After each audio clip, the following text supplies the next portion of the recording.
प्यारे बच्चों, आप सभी स्वस्थ और बढ़िया हैं। इसी उम्मीद के साथ आज फिर मैं आपके समक्ष एक नए टॉपिक के साथ उपस्थित हूँ। आज का टॉपिक है परिमेय संख्याओं पर विभिन्न गणितीय संक्रियाओं का असर।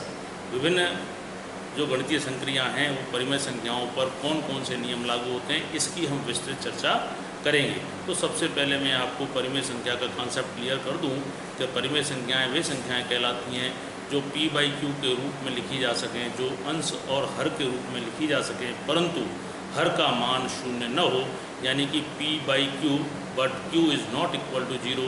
सच numbers are known as rational numbers. Now today we will discuss different mathematical operators on these rational numbers. विभिन्न परिमेय संख्याओं पर हमारी गणितीय संक्रियाएँ कैसे लागू होती हैं, इसके बारे में हम जानेंगे। तो देखो, पहला नियम है संवरक नियम।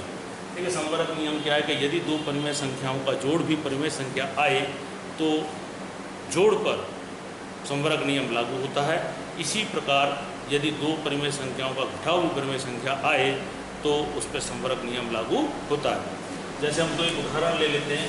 मान लो कि 2/3 एक परिमेय संख्या है और 1/4 परिमेय संख्या है। इन दोनों को हम जोड़ लेते हैं तो देखिए एलसीएम होगा 3 और 4 का हो गया 12। तो यहाँ 12 लाने के लिए आप 2 को 4 से गुणा करेंगे, प्लस यहाँ 12 लाने के लिए 1 को 3 से गुणा करेंगे। तो 2 चौक 8, 8 और 3 हो गया आपका 11/12। फिर से ध्यान दें, इसका इससे गुणा कर देंगे और इसका इससे गुणा कर देंगे। 2 चौक 8, 1 गुणा 3, 3, 8 और 3 हो गए 11/12। देखो, ये भी परिमेय संख्या है, ये भी परिमेय संख्या है। इसलिए इस प्रकार हम कह सकते हैं कि परिमेय संख्याओं पर जोड़ में संवरक नियम लागू होता है। इसी प्रकार आप इन्हें घटा के भी देख सकते हैं। यदि हम यहाँ पे इन्हें घटा दें तो यहाँ माइनस हो जाएगा, यानी कि 8 - 3 यानी कि आपका 5 आ जाएगा, और यह भी परिमेय संख्या है। इस प्रकार आप कह सकते हैं कि घटाव में भी परिमेय संख्याएं, घटाव में भी संवरक नियम लागू होता है। दूसरा नियम है क्रम विनिमय नियम। क्रम विनिमय नियम, देखिए हम दो संख्या ले लेते हैं, इन्हीं संख्याओं को ले लीजिए और हम जोड़ते हैं। 2/3 प्लस 1/4। अभी हमने जोड़ निकाला था तो आपके पास आया था 11/12। अभी हमने कुछ देर पहले निकाला था 11/12। तो इस प्रकार से आपने एक परिणाम प्राप्त किया। अगर हम इनका क्रम बदल दें, 1/4 प्लस 2/3 और इसको हल करें तो देखो ये इससे गुणा हो जाएगा। इसका इससे गुणा कर दीजिए 3 प्लस इसका इससे 8 और इनका लसागु जो हो गया वो 12, यानी कि 11/12। देखो, इन दोनों ही स्थितियों में इनका उत्तर जो है 11/12 आया, यानी कि क्रम बदलने पर जो है परिणाम में कोई परिवर्तन नहीं होता है। इसलिए परिमेय संख्याओं पर क्रम विनिमय नियम लागू होता है। अगर आप दो संख्याओं को घटाएंगे और फिर उनका पहले घटा लें फिर क्रम बदल के घटा लें तो आप इसे करके देख सकते हैं, दोनों ही स्थितियों में उत्तर अलग अलग आएंगे। तो इस प्रकार हम कह सकते हैं कि क्रम विनिमय नियम जो है घटाव के लिए परिमेय संख्याओं पर लागू नहीं होता है। अब तीसरे नियम की बात करते हैं हम, साहचर्य नियम।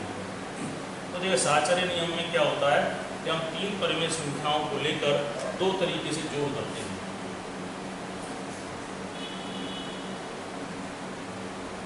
देखो, हम 3 संख्याएं ले लेते हैं, 1/2, 2/3 और एक और ले लेते हैं हम 2/5। इन तीनों को हम 2 तरीके से जोड़ करते हैं। पहले क्या करते हैं, इन दोनों को जोड़ लेते हैं, बाद में से जोड़ते हैं। 1/2 प्लस 2/3 और लास्ट में 2/5। और देखो इसे हल करते हैं। देखिए कितना आएगा, ये 3 और इसका गुणा प्लस 4 और लसागु होगा 2 या 6 और लास्ट में हम 2/5 जोड़ लेते हैं। 4 और 3 होगा 7/6 प्लस 2/5। अगर 6 और 5 का लसागु लें तो हो जाएगा आपका 30। इसको इससे गुणा कर लीजिए 35 प्लस इसको इससे गुणा कर लीजिए 12। आपका हो गया 35 और 12 यानी कि 47/30। यानी इस प्रकार आप इसको जोड़ते हैं तो आपको उत्तर मिलता है 47/30। अब दूसरी विधि से सॉल्व करते हैं। दूसरी विधि से मतलब पहले 1/2 को हम ऐसे ही छोड़ देते हैं और पीछे की 2 संख्याओं को ऐड करते हैं। देखिए तो क्या प्राप्त होता है, 1/2 पहले इनका एलसीएम ले लेते हैं तो ये एलसीएम हो गया आपका 15। 5 का इससे करिए 10, इसका इससे करिए गुणा प्लस 16 प्लस 6 सॉरी 3 गुणा 2 6, यानी कि 1/2 प्लस 10 और 6 हो गया 16/15। अब इन दोनों का एलसीएम लेंगे तो आपको मिलेगा 30, इसका इससे गुणा करेंगे 15 और प्लस इसका करेंगे आप 32, आपको मिलेगा 47/30। देखिए दोनों ही स्थिति में आपको उत्तर समान मिले। इस प्रकार आप कह सकते हैं कि साहचर्य नियम का पालन जो है वो जोड़ के लिए परिमेय संख्याओं पर लागू है। इसी प्रकार आप घटाव के लिए करके देख सकते हैं, लेकिन आप पाएंगे कि घटाव में दोनों प्रकार से उत्तर अलग अलग आएंगे। इसलिए हम कह सकते हैं कि घटाव में साहचर्य नियम परिमेय संख्याओं पर लागू नहीं होता है। अब चौथे नियम की बात करते हैं, तत्समक अवयव। तत्समक अवयव हम उसे कहते हैं जिसे जोड़ने पर संख्या के परिणाम में कोई परिवर्तन ना आए।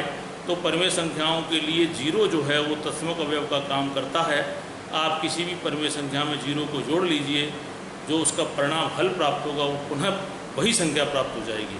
इसलिए जीरो को हम परिमेय संख्याओं के लिए तत्समक अवयव जोड़ के लिए कहते हैं। इसी प्रकार जीरो को किसी भी परिमेय संख्या से घटाने पर भी वही परिमेय संख्या प्राप्त होती है। इसलिए जीरो जो है वो घटाव के लिए भी तत्समक अवयव का कार्य करता है। अब आइए हम दूसरी जो हमारी गणितीय संक्रियाँ हैं गुणा और भाग, उसकी भी हम चर्चा कर लेते हैं। देखिए गुणा और भाग में जब दो हम परिमेय संख्याओं का गुणा करते हैं, गुणा और भाग, पहले नियम की बात करें संवरक नियम, तो इसमें क्या है, हम दो संख्याएं लेते हैं, मान लो 3/5 ले लेते हैं, दूसरी मान लो 2/7 ले लेते हैं। अगर इनका गुणा करते हैं तो क्या हो जाएगा 6/35, 3 दूनी 6, 5 7 35। यह भी परिमेय संख्या, यह भी परिमेय संख्या और यह भी परिमेय संख्या। इसलिए गुणा में परिमेय संख्याओं पर संवरक नियम लागू होता है। अब हम भाग की करें तो भाग में इन्हीं दो संख्याओं को ले लेते हैं, 3/5 भाग 2/7, भाग करेंगे तो 3/5 या गुणा होकर के ये रेसिप्रोकल हो जाएगा, उल्टा हो जाएगा 7/2, तो ये होगा 21/10। यह भी परिमेय संख्या, यह भी परिमेय संख्या और इसका जो भागफल प्राप्त है वह भी परिमेय संख्या। इसलिए संवरक नियम जो है भाग में भी परिमेय संख्याओं पर लागू होता है। अब हम बात करते हैं क्रम विनिमय नियम की। गुणा और भाग में क्रम विनिमय,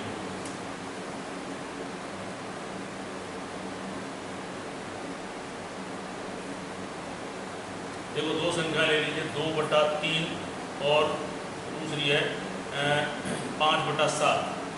इनको गुणा करिए, आपको मिलेगा 10/21। क्रम बदल लीजिए, 5/7 पहले लिखिए, गुणा 3 तो भी आपको कितना मिलेगा 10/21। क्रम बदलने पर परिणाम में कोई परिवर्तन नहीं आता है। इसलिए गुणा में जो है क्रम विनिमय नियम का पालन परिमेय संख्याओं के लिए होता है। आप भाग में करके देखिए, भाग में क्या होगा, दोनों प्रकार से उत्तर अलग अलग आएंगे। इसलिए क्रम विनिमय नियम का पालन भाग में परिमेय संख्याओं के लिए नहीं होता है। अगला नियम है साहचर्य नियम। साहचर्य नियम में हम 3 संख्याएं ले लेते हैं,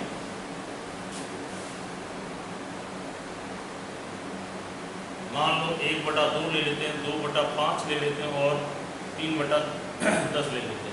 साहचर्य नियम में दो तरीके से गुणा, पहले इन दोनों को गुणा कर लीजिए, 1/2 गुणा 2/5 और लास्ट में जो उत्तर आए उसे इससे करिए। तो यहाँ कितना आएगा, ये 2 से 2 कट गया, 1/5 गुणा 3/10 यानी कि 3/50। अब पहले पीछे दो को गुणा कर लीजिए, दूसरी एक शर्त तो ये हो गई, दूसरी शर्त क्या करेंगे हम, पीछे के दो गुणा कर लीजिए, 1/2 को ऐसे ही छोड़िए और 2/5 गुणा 3/10। पहले क्या कर रहे हैं, पीछे के गुणा को कर रहे हैं, पीछे इन दो संख्याओं को गुणा कर लेते हैं। तो ये हो गया आपका 2 × 6 और नीचे हो गया आपका 50। अब इसको सॉल्व करेंगे, 1/2 गुणा 6/50, तो ये इससे कट जाएगा, 2 × 6 यानी कि 3/50। आप देख सकते हैं दोनों ही उत्तर समान हैं।